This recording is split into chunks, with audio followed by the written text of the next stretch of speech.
आज supreme court ने पूरे देश में बुलडोजर एक्शन पर रोक लगा दी। अब 1 अक्टूबर तक बुलडोजर नहीं चलेगा। सुप्रीम कोर्ट ने साफ साफ कहा कि 1 अक्टूबर तक अदालत की परमिशन के बगैर कहीं भी बुलडोजर की कार्रवाई नहीं होगी। हालांकि कोर्ट ने यह भी कहा कि अगर सड़क, फुटपाथ या रेलवे ट्रैक के आसपास सरकारी जमीन पर कब्जा है तो वहां बुलडोजर चल सकता है, लेकिन इसके लिए प्रॉपर लीगल प्रोसीजर अपनाना होगा। असल में जमीयत उलमा हिंद और कुछ दूसरे संगठनों ने अपराधियों और माफिया के खिलाफ हो रहे बुलडोजर एक्शन पर रोक लगाने के लिए सुप्रीम कोर्ट में पिटीशन फाइल की थी। बुलडोजर एक्शन के संबंध में सुप्रीम कोर्ट से गाइडलाइंस बनाने की गुजारिश की थी।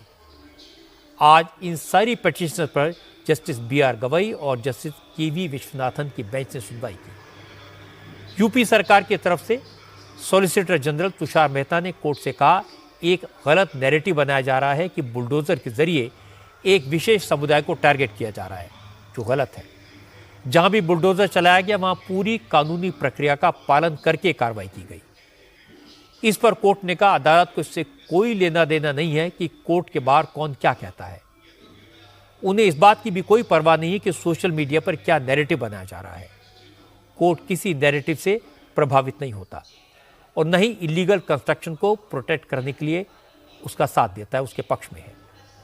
लेकिन अगर एक भी मामला ऐसा है जहां गलत तरीके से बुलडोजर चलाया गया है तो वो संविधान के खिलाफ है। कोर्ट ने यह भी कहा कि हम किसी भी इलीगल कंस्ट्रक्शन पर कार्रवाई के बीच में नहीं आएंगे, लेकिन अधिकारी जज नहीं बन सकते। इस बात का ख्याल रखना चाहिए।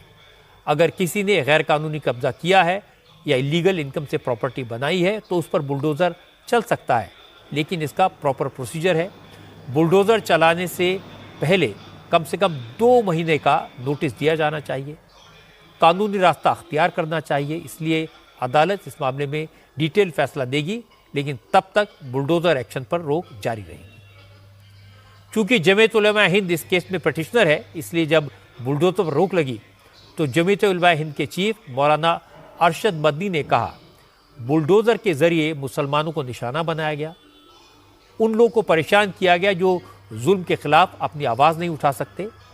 इसीलिए उन्होंने सुप्रीम कोर्ट में अर्जी लगाई और कोर्ट ने उनकी बात सुनी, बुलडोजर पर रोक लगाई। ये उनकी बड़ी जीत है।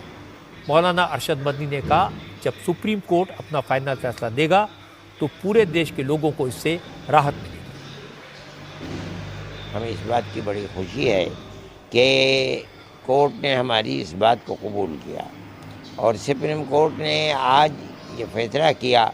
जब वकील ये कहने लगे कि मुसलमानों के साथ ये है और गवर्नमेंट के वकील ने कहा कि नहीं, हमने हिंदुओं के साथ भी किया है, तो कोर्ट ने खड़े होकर के ये बात कह दी कि मैं इन झगड़ों के अंदर नहीं पड़ना चाहता। ये बहुत बड़ी चीज़ है। इसका मतलब ये है कि अब जुल्म नहीं हो पाएगा।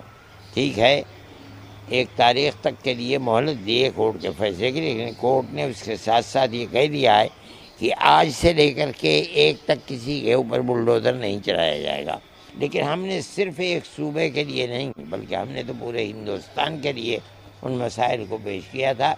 इसलिए मैं ये समझता हूँ कि ये एक तारीख़ी फ़ैसला होगा जो कोर्ट की तरफ से, सुप्रीम कोर्ट की तरफ से होगा, और ये हिंदू और मुसलमान और मुल्क के सभी बसने वालों के लिए एक बेहतरीन फ़ैसला होगा और उन्हें बड़ी निजात मिल जाएगी।